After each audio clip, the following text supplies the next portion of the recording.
Hey guys welcome back to movie buff. ഇന്ന് Dhurandhar the revenge കണ്ടുവന്നിരിക്കുകയാണ്. എങ്ങനെയുണ്ട് പടം? പടം എങ്ങനെയുണ്ട്?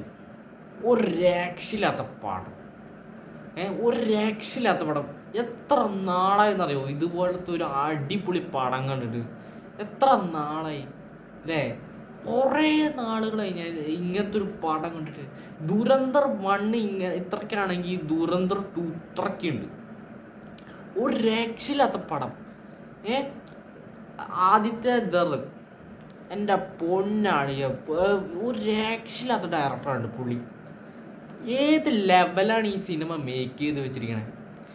എന്നാ പടം അത്, എന്നാ പടം, ജാതി പടം ഗൈസ്. ഓക്കെ, ഇത്രയ്ക്ക് 3 മണിക്കൂർ, എത്ര 49 മിനിറ്റ്, 1.25 മണിക്കൂറായിരുന്നു ഫസ്റ്റ് ഹാഫ്. സെക്കൻഡ് ഹാഫ് എത്ര 2 മണിക്കൂർ 10 മിനിറ്റ് എത്ര കണ്ട് എനിക്കത് വട്ടവർ അറിഞ്ഞൂടാ.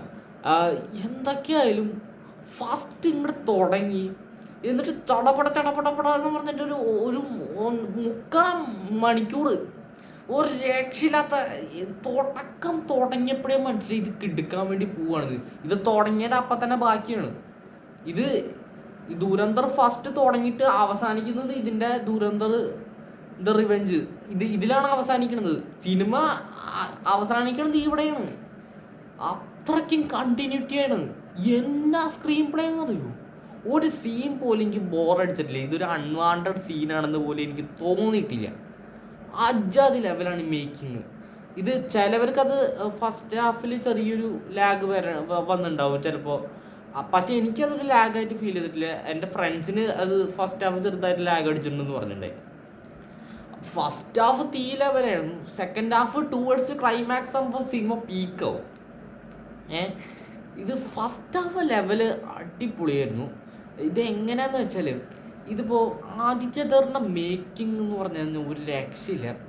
എനിക്ക് ഈ പുള്ളീൻ്റെ ഉറി എന്ന് പറഞ്ഞിട്ടുള്ള ദ സർജിക്കൽ സ്ട്രൈക്ക് അതൊട്ട് പടം തൊട്ടിട്ട് ആ പടം കണ്ടതിന് ശേഷം എനിക്ക് പുള്ളീൻ്റെ ഫാനായി. ഏത ലെവല്. എനിക്ക് ദുരന്തറിൻ്റെ 10 ഇരട്ടി തോന്നി. ഈ രൺവീർ സിംഗിൻ്റെ ആക്ടിങ്, ഒരു കിണ്ണം കാച്ചി നടൻ, ഒരു ഗംഭീര നടനാണ്. ഒരു രക്ഷയില്ലാത്ത നടനാണ്. ഏജാതി ലെവലാണ് ഇമോഷണൽ കാര്യങ്ങളൊക്കെ കൈകാര്യം ചെയ്തത്. എൻ്റെ പിന്നെ പുള്ളി ഈസി ആയിട്ട് എഫേർട്ട്ലെസ് ആയിട്ടാണ് ഹാൻഡിൽ ചെയ്യണത്. പുള്ളി ഓരോ ക്യാരക്ടറായിട്ട് ജീവിക്കുകയാണ്. പണ്ടേ മുതലേ പുള്ളി പത്മാവത്തിലാണെങ്കിലും ബാജിറോ മസ്താനിയിലാണെങ്കിലും ഗള്ളി ബോയിലാണെങ്കിലും എല്ലാത്തിലും, ദുരന്തർ ഫസ്റ്റിലാണെങ്കിലും പുള്ളിൻ്റെ റിയൽ ലൈഫ് ക്യാരക്ടറും ഈ ക്യാരക്ടറും തമ്മിൽ എന്താ പറയുക, ഒരു ആനയും അംബാനിയും തമ്മിലുള്ള വ്യത്യാസം ഉണ്ടെന്നൊക്കെ പറയില്ലേ, അതുപോലത്തെ ചേഞ്ചാണ് പുള്ളി കൊണ്ടുവരണത്. എന്താ ഈ ദുരന്തറിൻ്റെ 10 ഇരട്ടി ഉണ്ട് ഈ സിനിമയിൽ ചെയ്യാൻ. പുള്ളിക്ക് കോമ്പറ്റീഷനായിട്ട് കുറേ പേരുണ്ടായിരുന്നു ദുരന്തർ ഫസ്റ്റിൽ. മറ്റേ അക്ഷയ് ഖന്നയും സഞ്ജയ് ദത്തൊക്കെ അവരൊക്കെ ഉണ്ടായിരുന്നു. പക്ഷേ ഇതിൽ സെക്കൻഡ് പാർട്ടിൽ പുള്ളിക്ക് അഴിഞ്ഞാടാനുള്ള സീൻസ് ഉണ്ട്. അതേപോലെയാണ് രൺവീർ സിംഗിൻ്റെ ലെവല്. അതേപോലെ മാധവൻ ഒരു രക്ഷയില്ലാത്ത ക്യാരക്ടറായിരുന്നു. മാധവൻ വരുന്ന ഓരോ സീനിനും കയ്യടിയായിരുന്നു.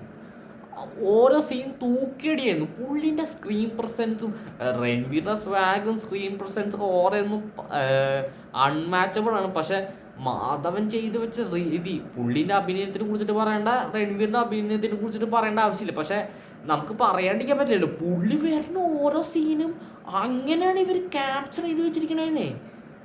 ഇത് ഏത് ലെവലാണ് പടം?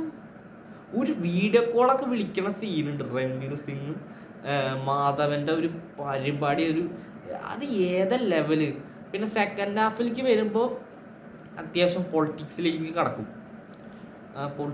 പൊളിറ്റിക്സിലേക്ക് കടന്നതിന് ശേഷം അങ്ങനെ പരിപാടി അത് എല്ലാവർക്കും ആക്സെപ്റ്റ് ചെയ്യാൻ പറ്റുന്നില്ല. അത് ന്യൂ ഇന്ത്യ എന്നൊക്കെ പറഞ്ഞിട്ടുള്ള ഒരു പരിപാടി. പക്ഷേ വയലൻസ് എന്ന് പറഞ്ഞാൽ അങ്ങനെയാണ്. പിന്നെ അവസാനമൊക്കെ വയലൻസ് തുടങ്ങി വന്നു. ഏത് ഒരുത്തൻ പറഞ്ഞിട്ടുണ്ടെ ഈ പടത്തിന് സെൻസർ ചെയ്യണതിന് മുന്നേ യൂബാർ സർട്ടിഫിക്കറ്റ് ആണെന്ന്. ഉണ്ടയാണ്. ട്രെയിലറിലൊക്കെ കാണാൻ വയലൻസ് ഒന്നല്ല, ഇതിൽ കാണാൻ ഒരു തരത്തില് തല വെട്ടിയിട്ട് കാലുകൊണ്ട് തട്ടി കളിക്കുക അങ്ങോട്ടും ഇങ്ങോട്ടൊക്കെ. പക്ഷെ എൻ്റെ പൊന്നെ വയലൻസ് പറഞ്ഞിട്ടല്ല, അപാര വയലൻസ്. പിന്നെ വേറൊരു ആദ്യധറിൻ്റെ ഡയറക്ഷന് കൂടെ ഉൾപ്പെടെ വേറൊരു സംഭവം കൂടി പറയാനുണ്ട്. ശശ്വത് സച്ദേവിൻ്റെ മ്യൂസിക് ഉണ്ടല്ലോ, ലെവലുണ്ടല്ലോ, ഒരു രക്ഷയില്ലാത്ത മ്യൂസിക്കാണ്. എൻ്റെ പൊന്നാളിയ. ആ എങ്ങനെയാണ് ഈ സോങ് പ്ലേസ്മെൻറ്റ് കാര്യങ്ങളൊക്കെ ഏത് ലെവലാണ്. ഞാൻ ഈ സിനിമ മൊത്തത്തിൽ കണ്ടു കഴിഞ്ഞപ്പോൾ അത് ക്ഷീണമായി. കാരണം കുറേ മണിക്കൂർ ഒറ്റ ഇരിപ്പായിരുന്നു. പിന്നെ ഇൻ്റർവെല്ലൊന്ന് ജസ്റ്റ് ഒന്ന് കോഫി കുടിക്കാൻ പോയി, അല്ലാതെ വേറെ ഒന്നും ഉണ്ടായിരുന്നില്ല. പക്ഷേ ഈ സിനിമ ഒരു ഡോൾബി അറ്റ്മോസ് മിക്സ്. പക്ഷേ ഇത് 4K ആയിരുന്നില്ല, അതൊരു നിരാശയായിരുന്നു. പക്ഷെ സബ് ടൈറ്റിൽ പ്രൊവൈഡ് ചെയ്തിട്ടുണ്ടായിരുന്നു. 2K DCP ആയിരുന്നു എനിക്ക് വന്നിട്ടുണ്ടായിരുന്നത്. എനിക്ക് അറിഞ്ഞൂടെ 4K ആണെന്ന് തോന്നിയില്ല. അത് ഒരു 4K ക്ലാരിറ്റി ഉണ്ടായിരുന്നില്ല. പക്ഷേ അതൊന്നും ഒരു മാറ്ററല്ല. എനിക്ക് ഭയങ്കരമായിട്ട് ഇഷ്ടപ്പെട്ടു.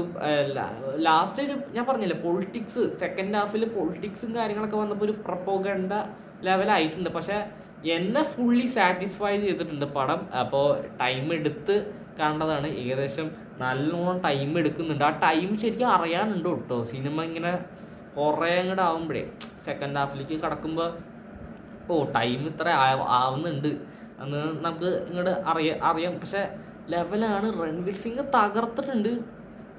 മിക്കവാറും തൂക്കാനുള്ള സാധ്യതയുണ്ട് പുള്ളി. പിന്നെ അർജുൻ രാംപാൽ ഒരു രക്ഷയില്ല. പിന്നെ വേറൊരാളെടുത്ത് പറയാനുണ്ട്, സാർ അർജുന് എന്തൊരു മെച്യൂർഡ് ആയിട്ടാണ് പുള്ളിക്കാരി ചെയ്യുന്നത്. എനിക്കൊരു രക്ഷയില്ല കേട്ടോ.